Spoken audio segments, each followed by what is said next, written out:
Y bueno, al parecer se están estudiando los profetas menores, o por lo menos el profeta Habacuc. Yo entendería que ya se expuso el capítulo 1, por eso me asignaron el capítulo 2, el que acabamos de leer. Bueno, pero de cualquier manera, pues vamos a hacer un pequeñísimo repaso de lo que nos está diciendo el profeta, bueno, Dios, ¿verdad?, a través del profeta, en la revelación que Dios le dio. Tenemos que tener claro, hermanos, que el reino de Israel, en un momento de su historia, a causa de sus rebeliones, se separó, se dividió en dos, ¿verdad? Conocemos que en el norte de Palestina, de la tierra de Canaán, pues había 10 tribus, y en el sur, lo que se conoce como Judá, eran 2 tribus. El norte, Israel; el sur, Judá. A causa de, como mencioné hace unos momentos, de que se apartaron del pacto que Dios había hecho con su pueblo, yo seré tu Dios y tú serás mi pueblo, pero bueno, Dios es fiel, pero el pueblo es rebelde.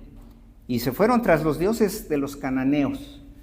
Y Dios, en su misericordia, con paciencia, los invitaba a reconsiderar, a reconciliarse con Él, a abandonar la idolatría, pero pues por ahí dicen los profetas o Dios mismo en muchas ocasiones, su pueblo era duro de cerviz, ¿verdad? No se querían humillar, agachar delante del Señor. Y aunque Dios tiene paciencia, su paciencia tiene un límite. Entonces, en su momento, Él envió el juicio hacia las tribus del norte. Y los asirios, un imperio de aquellas regiones y de aquellos tiempos, invadió a Israel, se los llevó cautivos.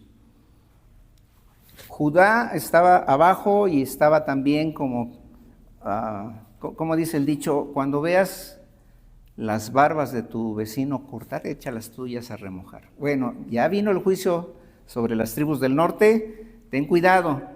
Y bueno, como que recompusieron, porque aunque eran el pueblo o el reino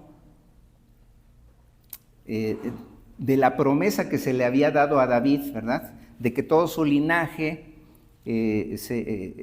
estaría siempre en el trono, pues también hubo momentos en que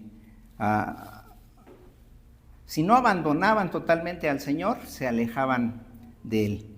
Y este es el contexto de el profeta Habacuc. El profeta Habacuc fue enviado por Dios al pueblo de Judá, también diciéndole, pues, no tanto pórtense bien, sino obedezcan a Dios, obedezcan al Señor. Y bueno, antes de seguir adelante, pues quiero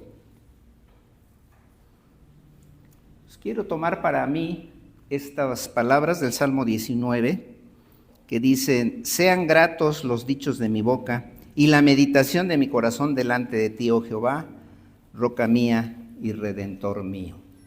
Que lo que podamos compartir pueda ser de bendición para la iglesia, que es el cuerpo del Señor.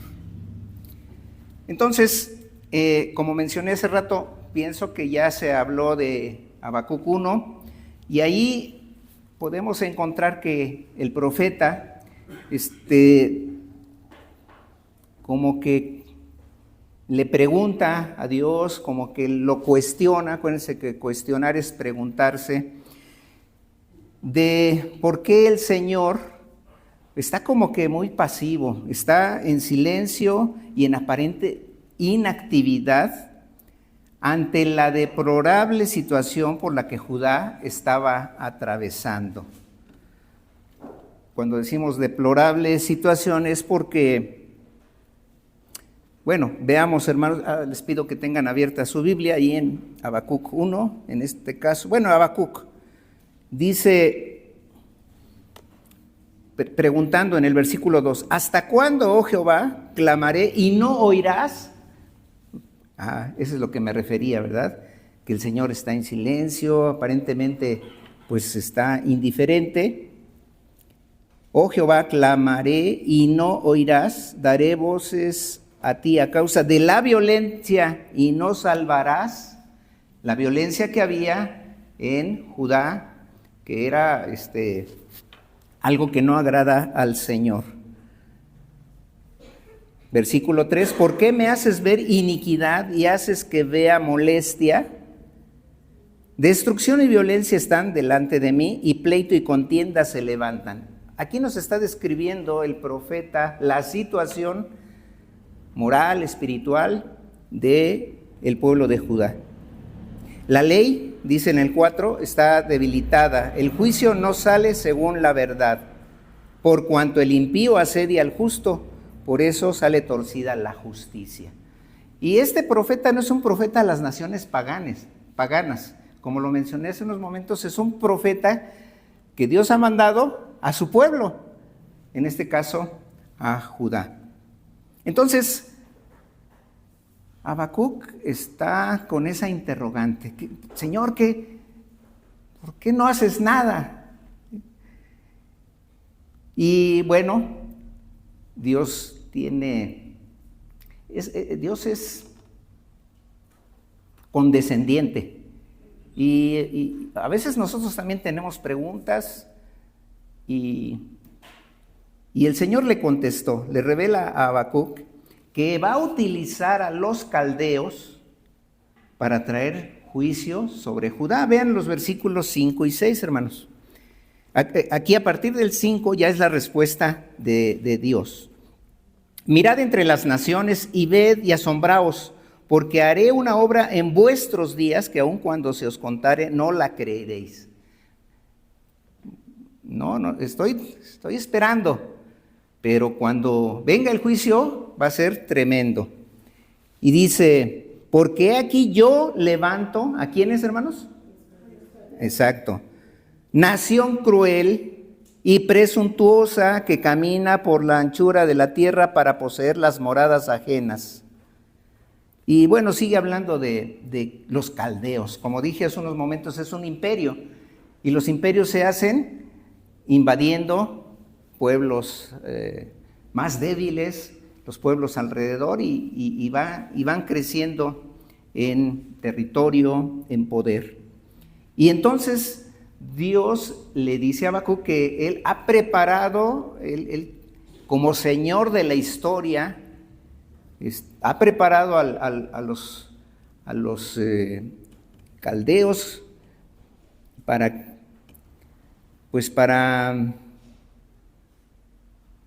castigar a Judá, porque no se quieren arrepentir de sus malos caminos.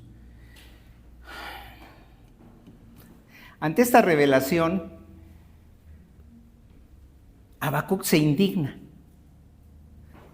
y dice, Señor, ¿cómo es posible que vayas a utilizar a un pueblo que es impío? Eran idólatras, aquí eran violentos, ya se ha descrito en el capítulo 1, y Dios va a usar ese pueblo para castigar a su propio pueblo, es decir, a Judá. Véanlo en el versículo 13, hermanos.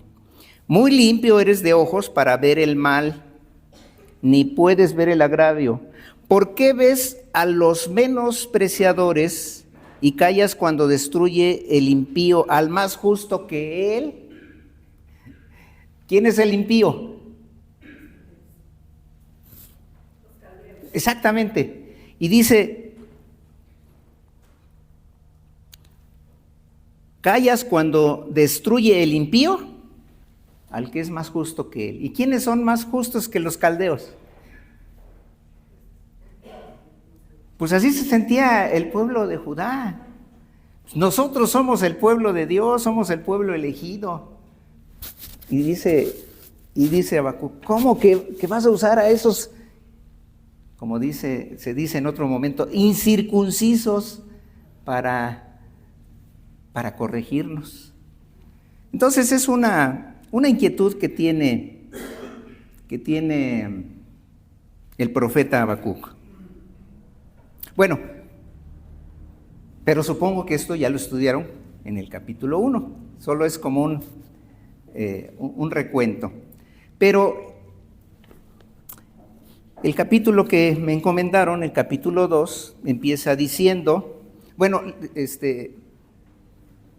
sobre mi guarda estaré y sobre la fortaleza afirmaré el pie y velaré para ver lo que se me dirá y qué he de responder tocante a mi queja.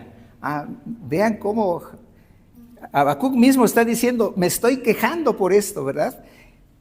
A ver, voy a esperar, a ver qué Dios tiene que decirnos, o qué decirme en este caso, ¿verdad? Está pensando el profeta. Estas primeras palabras, sobre mi guarda estaré y sobre la fortaleza afirmaré mi pie, voy a estar como los vigilantes, los atalayas, ¿no? Viendo al horizonte a ver si alguien se acerca. Y esta es la actitud de Habacuc, velando para ver lo que se me dirá, es decir, la respuesta de Dios a su inquietud.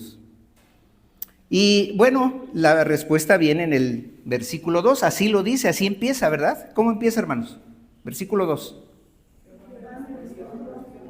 Hasta ahí. Y Jehová me respondió y dijo, por eso dije hace unos momentos que Dios es condescendiente con nosotros. Nosotros no tendríamos que preguntar o cuestionar al Señor sus acciones, y Él no tendría por qué respondernos, pero quiere hacerlo. ¿Qué le dijo? Escribe la visión y declárala en tablas para que corra el que leyere en ella. Bueno, primero, pues Dios le ha revelado, en este caso, en una visión, de las muchas maneras en que Dios se revelaba en la antigüedad, especialmente allí en el Antiguo Testamento. Dice que debe escribirla y ponerla en tablas, ¿verdad? Declárala en tablas. Acordémonos que en aquella época no había papel. Podrían ser esas tablillas famosas de barro o de arcilla o tablillas de madera. Pero el punto es que hay que registrarlo, que queden escritas. Escribe esta visión, escribe lo que te voy a decir, porque esto no es nada más para ti, es para todo el pueblo. Y esa frase que dice al final del versículo 2, para que corra el que leyere en ella, es decir, en las tablas, es decir, en la revelación que Dios está dando, es entonces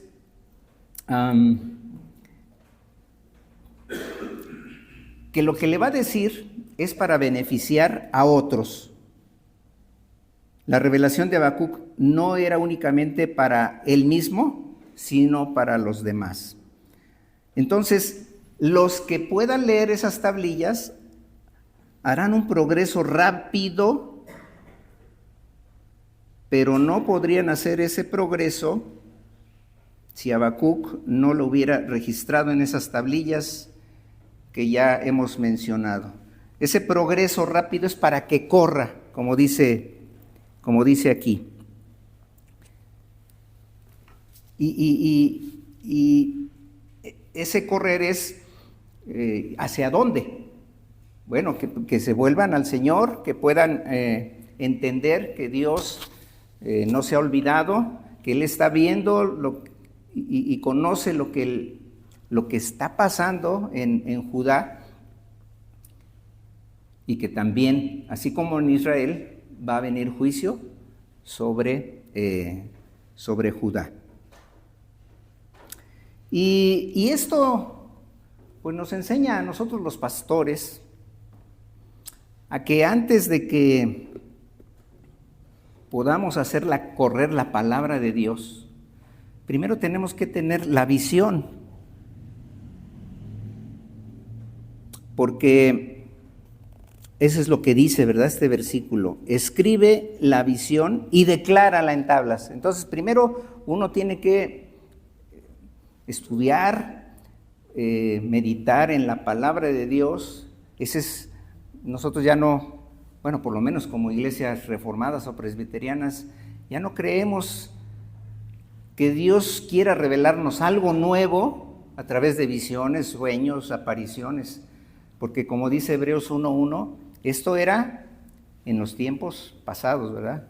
En otros tiempos Dios habló a nuestros padres por los profetas de muchas maneras. Una de esas muchas maneras eran las visiones. Pero bueno, tenemos que estudiar la palabra de Dios y después, de una u otra manera, publicarla con tablas en aquel entonces y en nuestro tiempo, pues con los medios que tenemos a la mano.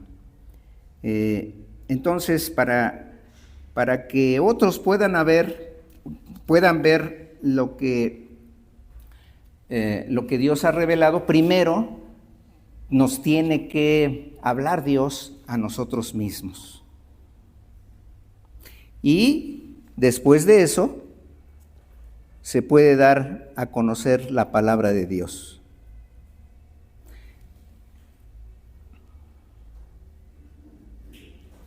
Ahora, versículo 3, Dios va a revelar o le está revelando lo que va a suceder.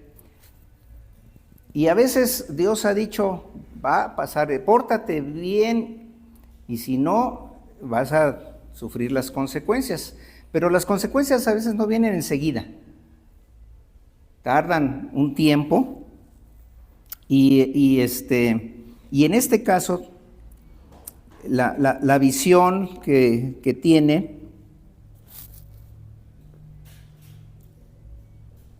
va a suceder. Dice, aunque tardare, versículo 3 al final, y aunque tardare, espéralo, porque sin duda vendrá, no tardará. Y el tiempo que tardó en que se cumpliese el juicio de Dios sobre Judá fue una generación, después de Habacuc. A la generación siguiente vinieron los babilonios, que son los caldeos, y también pues conquistan a Judá. Entonces, esa profecía no iba a ser inmediata, pero era seguro que se iba a cumplir, como todo lo que el Señor dice.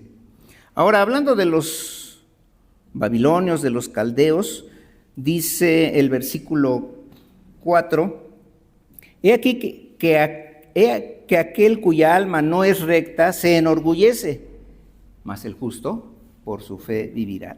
¿A quién se está refiriendo cuando dice aquel cuya alma no es recta y que se enorgullece de eso, de que su alma no es recta delante de Dios? Pues se está refiriendo a los caldeos, a ese pueblo pagano. Y por eso Habacuc se pregunta, ¿por qué Babilonia, esa nación que es, bueno, a lo mejor nosotros, el pueblo de Judá, somos pecadores, pero los babilonios son más pecaminosos que nosotros? Y como ya lo dije, será esa nación utilizada para traer juicio a Judá. Al contestarle al profeta, Dios primero le asegura que él ve a los orgullosos y sabe que su alma no es recta. Eso es lo que dice el versículo 4. Dice Dios, le está diciendo a Habacuc, yo sé perfectamente quiénes son los babilonios, sé a quienes voy a utilizar para castigarlos a ustedes. Son una nación orgullosa, pues eran un imperio. ¿Quién se va a poner enfrente de nosotros? Estaban orgullosos de sus conquistas. Y debemos recordar que Babilonia ya no existe, fue una nación, un pueblo de la época del Antiguo Testamento, pero los impíos, los incrédulos, los idólatras todavía siguen existiendo. Y Babilonia es una figura de todos los que no son creyentes. Y el orgullo está en todas partes, no nada más los babilonios eran orgullosos. El orgullo toma muchas formas. Está el hombre rico, que está orgulloso de lo que tiene. Está el hombre pobre, orgulloso del honor que tiene por tener menos, pero también le causa orgullo. Está el hombre talentoso, orgulloso de lo que puede hacer. Cualquier talento, yo lo puedo hacer, ustedes no. Es orgullo. El hombre religioso está orgulloso de su religión. El incrédulo, ¿orgulloso de qué? Pues de su incredulidad. No estoy metido ahí en el templo los domingos como ustedes. Ese es su orgullo. El erudito, orgulloso de su conocimiento, o el simple, orgulloso de su simplicidad. No importa, todos son, y creo que debemos incluirnos, somos orgullosos de una u otra forma. El orgullo puede ser especialmente peligroso en el pueblo de Dios. Una vez un hombre vino se acercó a John Bunyan, Juan Bunyan, el autor del Progreso del Peregrino. Terminó de predicar y un hombre se le acercó y le dice que había escuchado un buen sermón de parte de él. Y este predicador, Bunyan, le dice, pues llegaste tarde porque esto ya me lo había dicho Satanás mientras yo estaba arriba en el púlpito. Y Satanás le puede decir al hermano que ora, al que viene a las veladas de oración o el que dirige la reunión de oración, que se enorgullezca de su habilidad para orar. Al hermano que está aprendiendo, que está creciendo, puede enorgullecerse de su crecimiento. Y aún también el hermano que es humilde tiene de qué orgullecerse, ¿verdad? Está orgulloso de su humildad. Es una paradoja, ¿verdad? Pero así sucede. Pero en este versículo está hablando del orgullo, está hablando de lo que son los babilonios, orgulloso de quienes son sin Dios, de su fuerza, de su poder, que no necesitan a nadie. Pero aquí hay un contraste. Regresemos al versículo 4.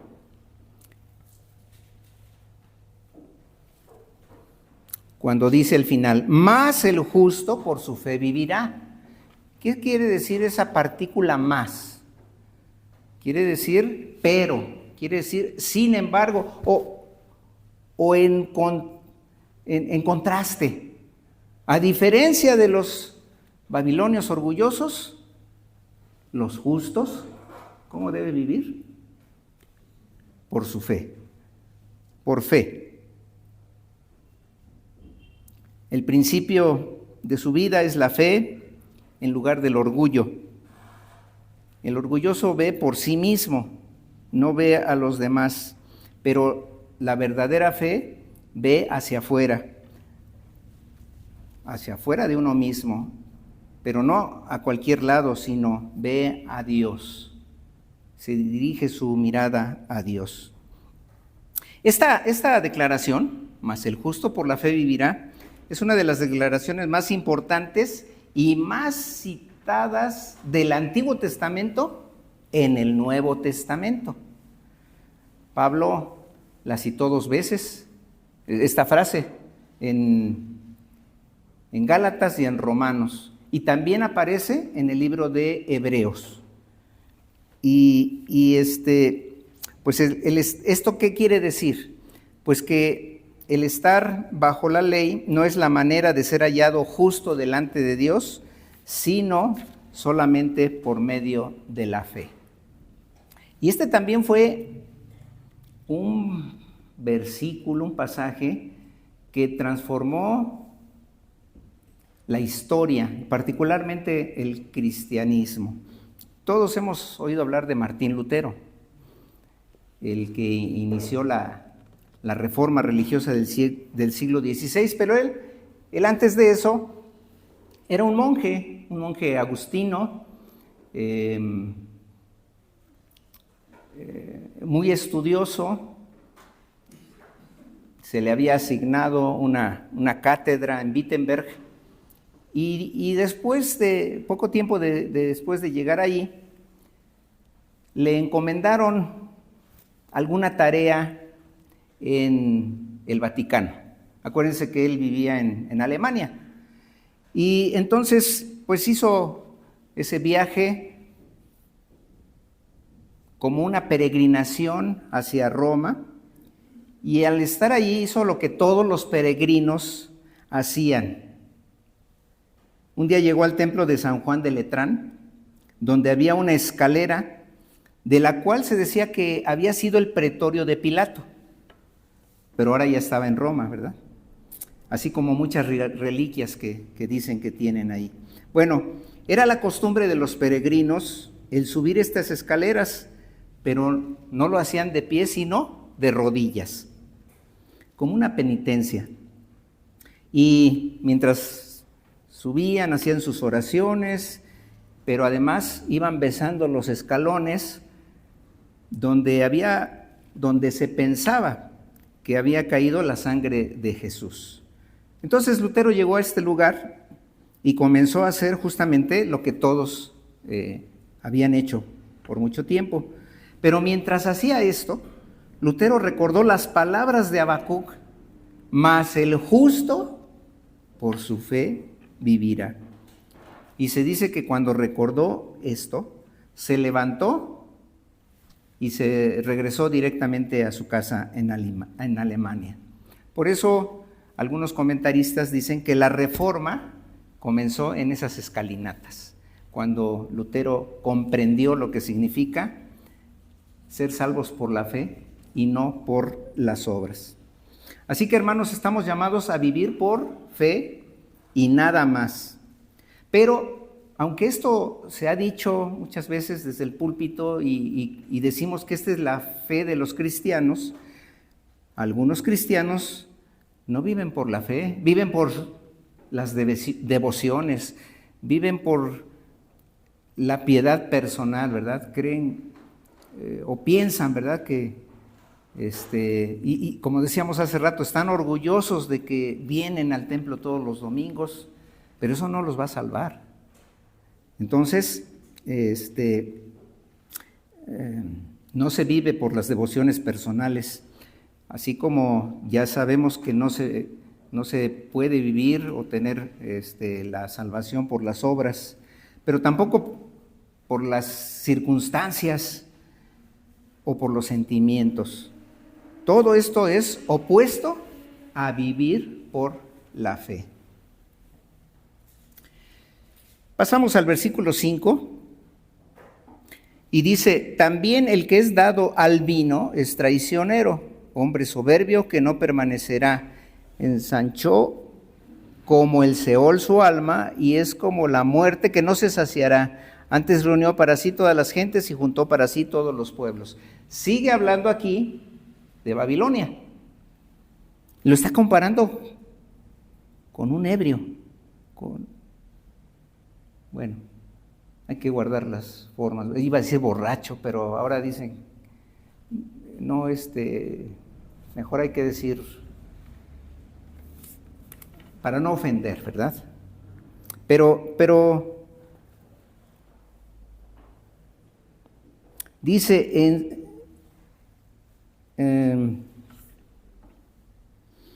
bueno, este versículo es como un preludio para otras 5 partes con las que va a concluir el capítulo, que son 5 ayes. Ayes son como lamentos, pero este es como que la introducción, y están dirigidos, como ya mencioné, contra Babilonia, y es como ese borracho que nunca está satisfecho. La última y nos vamos. Pero como una no es ninguna, pues nunca acaban y siempre están tomando. Entonces, dice aquí que los babilonios están siendo comparados con este borracho que nunca está satisfecho, cuyo deseo de expansión es tan codicioso como la muerte. El deseo de expansión del imperio babilónico era de esa manera, no estaba satisfecho, y lo compara con el Seol. El Seol es el sepulcro. Nunca está satisfecha la tierra, siempre estamos enterrando a nuestros muertos. Y dice, no se sacia, la muerte no se sacia.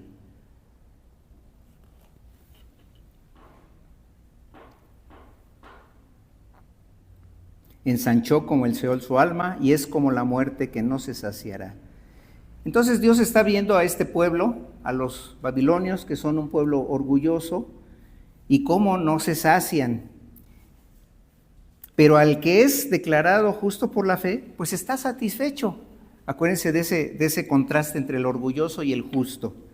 Pero el hombre orgulloso sigue aferrado a su pecado. Decía yo entonces que hay 5 ayes. El primero está en el versículo 6 y es contra Babilonia, contra la explotación de ese imperio para su beneficio personal. Por eso dice, ay del que multiplicó lo que no era suyo. Así se hacen los imperios, saquean, se apropian de la tierra, toman lo que no es suyo. ¿Hasta cuándo había de acumular sobre sí prenda tras prenda? No, como dicen también, no tenían llenadera. Entonces, el versículo 8 sigue hablando de esto, dice, por cuanto tú has despojado a muchas naciones, todos los otros pueblos te despojarán. Ahí está el juicio de Dios contra Babilonia. ¿Verdad? Así lo pueden ver, ¿no? En el principio del versículo 8. Por cuanto tú has despojado a muchas naciones, todos los otros pueblos te despojarán. Aquí Dios le asegura a Habacuc que él sabe cómo tratar a las naciones como Babilonia. Él le promete que los babilonios, que han despojado a muchas naciones, algún día otros le habrían de despojar. Entonces, los babilonios son un ejemplo perfecto de los orgullosos que se enfrentan a aquellos que son declarados justos por la fe, como ya lo vimos, ¿verdad? Y entonces Habacuc podría estar tranquilo, podía tener consuelo en el hecho de que Dios conoce, sabe quiénes son y trata con estos pueblos, aunque sean impíos.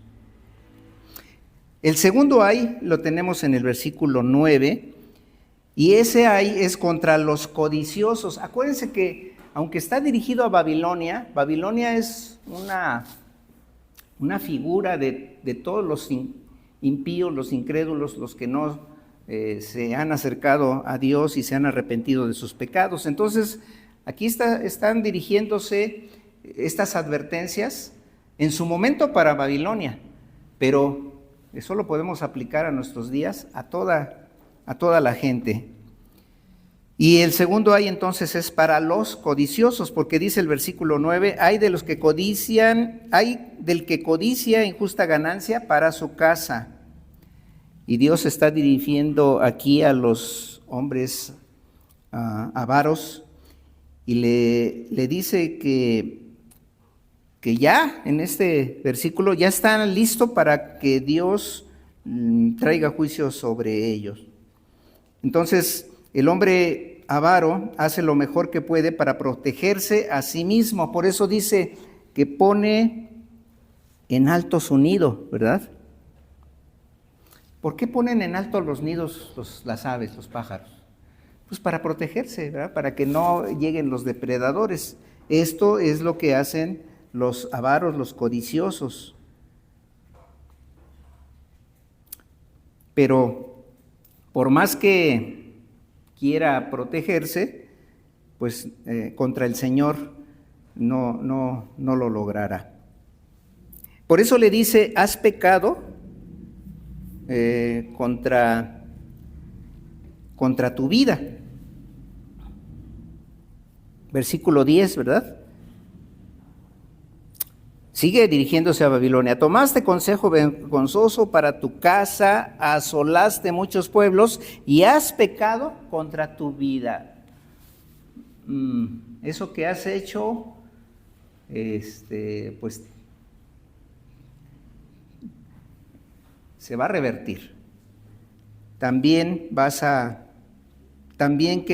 tener que dar cuentas.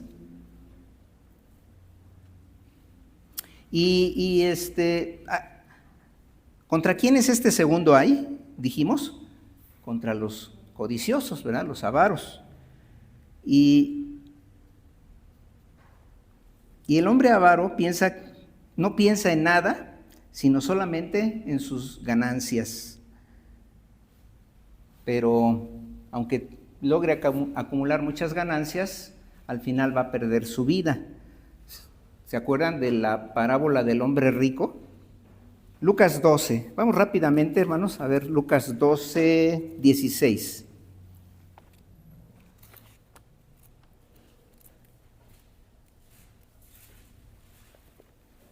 ¿16 en adelante?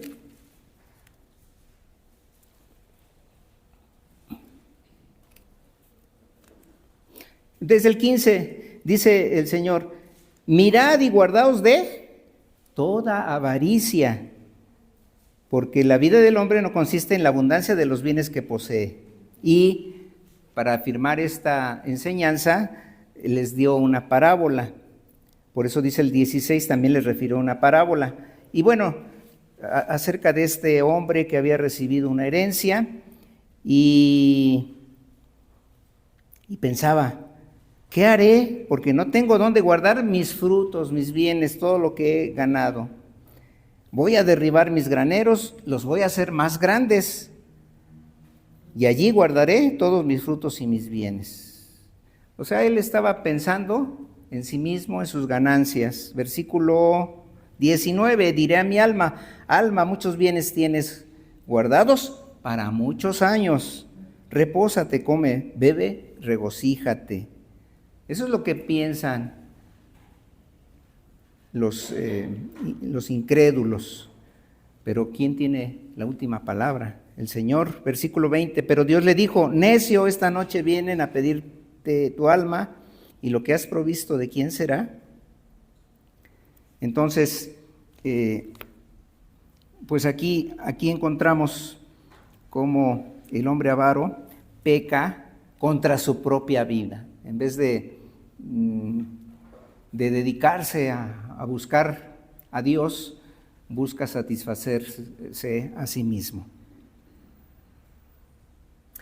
Versículo 11 dice, porque la piedra clamará desde el muro y la tabla del enmaderado le responderá.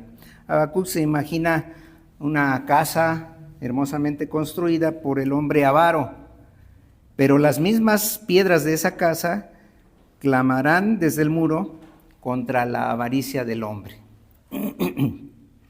Bueno, hay un tercer ay que es contra los violentos. Versículo 12.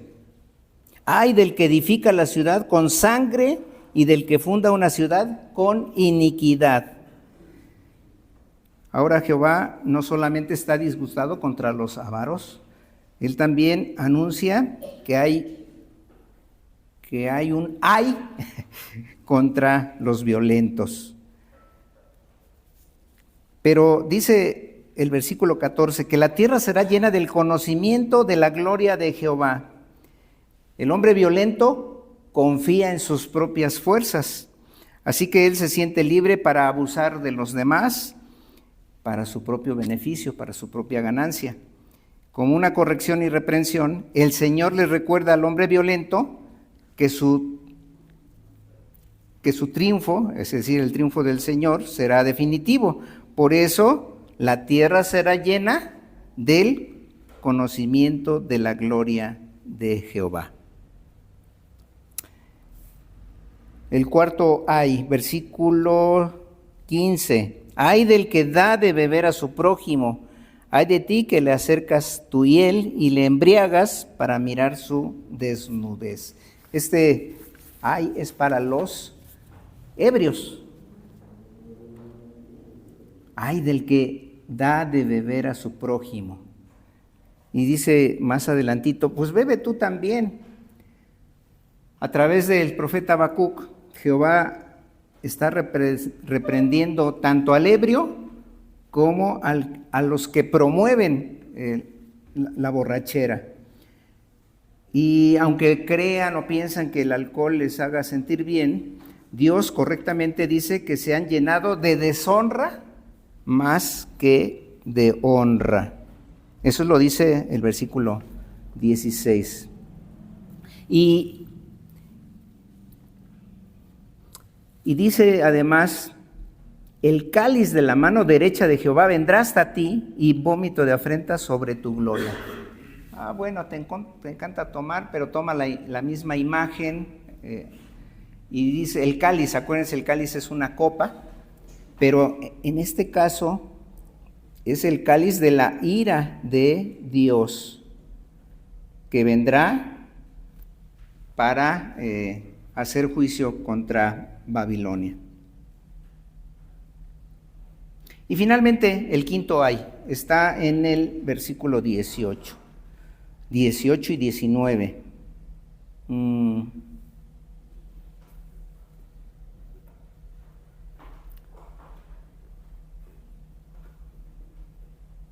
En el 19 propiamente dice, ay del que dice al palo, despiértate, y a la piedra muda, levántate. Podrá él enseñar, he aquí está cubierto de oro y plata, y no hay espíritu dentro de él, refiriéndose a los ídolos, refiriéndose a las imágenes de estos dioses de los paganos. Y por eso pregunta en el 18, ¿de qué sirve la escultura que esculpió el que la hizo? ¿O la estatua de fundición que enseña mentira? ¿De qué le sirve? Entonces, después de haber lidiado el Señor contra el hombre avaro, contra el violento, contra el ebrio, ahora Dios se enfoca contra los idólatras, que como acabamos de ver, tratan objetos inanimados como si tuvieran vida e inteligencia. Dice, no hay espíritu dentro de él. Y curiosamente, después dice, y con esto termina el capítulo, mas Jehová está en su santo templo, calle delante de él toda la tierra. Entonces, en contraste con los ídolos sin vida, Jehová está vivo, está en su santo templo. La necedad del idólatra será expuesta por la majestad del Dios vivo. Y a pesar de todo esto, Habacuc no podía entender por qué Dios juzgaría a su pueblo, a una nación pecaminosa como Judá, por medio de una nación más pecaminosa que era Babilonia. Pero Dios le recuerda a Habacuc sobre su propia sabiduría, su fuerza, su triunfo definitivo sobre los pecadores. Dios sabía que Babilonia estaba llena de orgullos, de orgullosos, de avaros, de violentos, de ebrios, de idólatras. Pero Dios sabe cómo lidiar con todos ellos. Y este capítulo nos enseña, hermanos, nos enseña cómo debemos lidiar como creyentes en tiempos de confusión. ¿Cómo? Pues andar por fe y no por vista, mas el justo por la fe vivirá. Todo está bien, todo está bajo el control de Dios, independientemente de lo que nosotros podamos ver o de lo que podamos sentir. No nos guiamos por sentimientos. Debemos vivir confiadamente de que Dios está cumpliendo sus propósitos en todas las cosas. Y alguien se preguntará, bueno, ¿no se supone que Dios está utilizando a Babilonia para llamar la atención más que llamar la atención, para traer juicio sobre Judá? Porque Dios es el que, en algún sentido, va a mandar a Babilonia a destruir literalmente a Jerusalén y también deportar a los habitantes. Pero después Dios va a llamar a cuentas a Babilonia por todo lo que ha hecho. Y algunas personas pues no pueden entender esto. Y esto se refleja en algunas de nuestras enseñanzas que también tomamos de la Escritura acerca de la soberanía de Dios en la salvación, que Él nos ha escogido, nos ha predestinado, pero también se nos habla de la responsabilidad humana. Y por eso, cuando venga el juicio, su juicio va a ser justo. Entonces, bueno, Babilonia, como todas las naciones, es sierva de Dios. Primero había utilizado a los asirios para conquistar Israel. Ahora utiliza a los babilonios para dar